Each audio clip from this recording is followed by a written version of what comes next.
कहते ही दरवाजा खुल गया और बुक बंद हो गई। सोनू मोनू भी जल्दी से कमरे में वापस आ गए।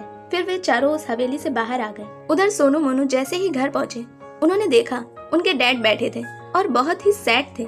तभी सोनू बोला, यार हमें जल्दी ही वो खजाना ढूंढना होगा, मैं डैड को और इतना दुखी होते नहीं देख सकता। तभी मोनू बोला, डैड का ऐसा हाल तो मैं भी नहीं देख सकता, लेकिन एक बात नहीं समझ आ रही, ये डैड पुरानी बातें भूलकर फिर से नई जॉब के लिए क्यों नहीं ट्राई करते। फिर सोनू बोला, ये तो मुझे भी नहीं पता, पर कल यही बात मॉम डैड से कह रही थी, पर डैड कुछ नहीं बोले।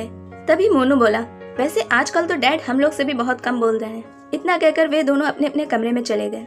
अगले दिन स्कूल के बाद फिर वे सभी उस हवेली में पहुंच गए और उस कमरे में बात कर रहे थे।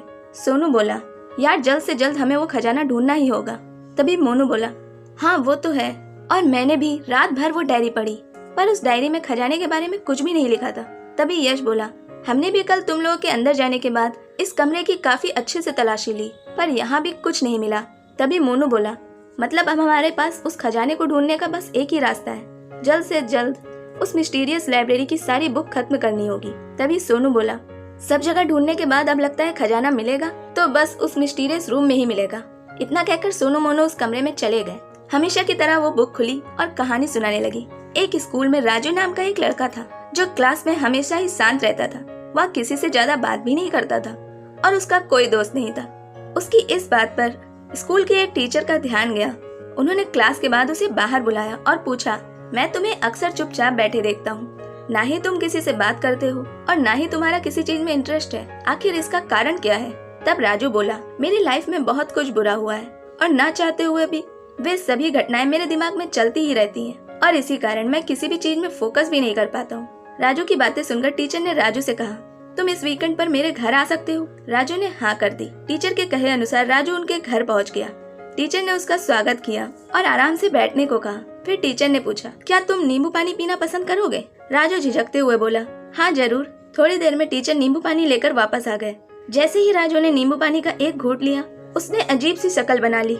ये देखकर टीचर ने कहा, क्या हुआ राजू, तुम्हें ये पसंद नहीं आया। तभी राजू बोला, इसमें तो नमक है। तभी टीचर बोले, ओहो, लगता है मैंने गलती से इसमें नमक डाल दिया।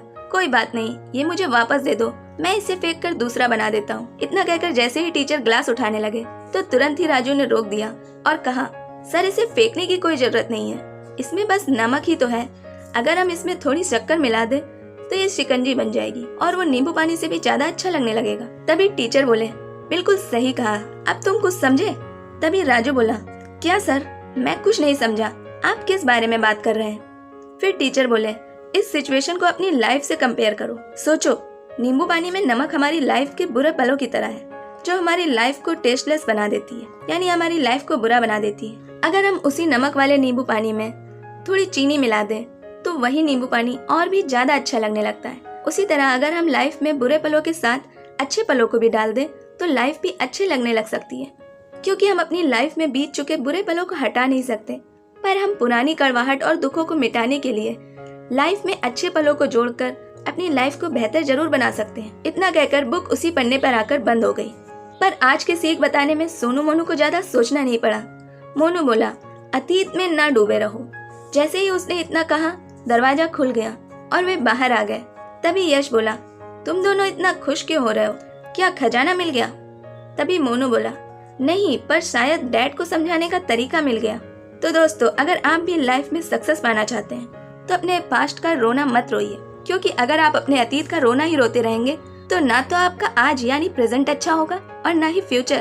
तो दोस्तों, अपनी लाइफ में मिठास घोलिए और एक सक्सेसफुल पर्सन बनिए।